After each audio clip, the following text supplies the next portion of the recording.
Президент Садыр Жапаровдун туугандарынын саясий процесстерге аралашуусу тууралуу позициясы өзгөрүүсүз.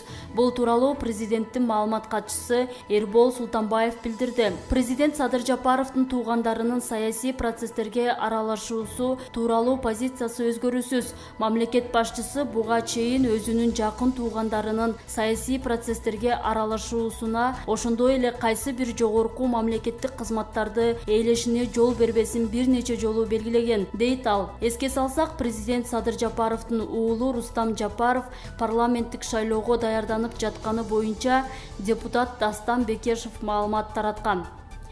Баткенде дары чөп терген жергиликтүү тургунду Тажикстандын улуттук коопсуздук мамлекеттик комитетинин кызматкерлери кармап кетишти. Учурда кыргыз жараны Тажикстандын Дүйшөмбү шаарындагы убактылуу кармоочу жайда экени мамлекеттик чек ара кызматы тарабынан маалым болду. Мекеменин билдирүүсүнө ылайык 6 сентябрда саат 20:00 чамасында Баткен районунун Үчтөбө айылынын тургуну Кубанычбек Акматов коңшу өлкөнүн коопсуздук кызматкерлери тарабынан кармалган. Алдын ала маалыматтар боюнча Кубанычбек Акматов кыргыз жергесинин аймагында дары чөптөрдү чогултуп бүткөндөн кийин Үчтөбө айылы тарапка бара жаткан.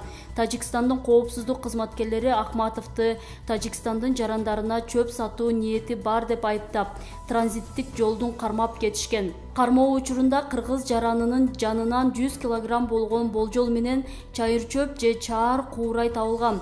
Учурда кыргыз жаранынын кармалышы боюнча тараптардын облустук ички иштер башкармалыктарынын башчыларынын деңгээлинде сүйлөшүүлөр жүрүп жатат.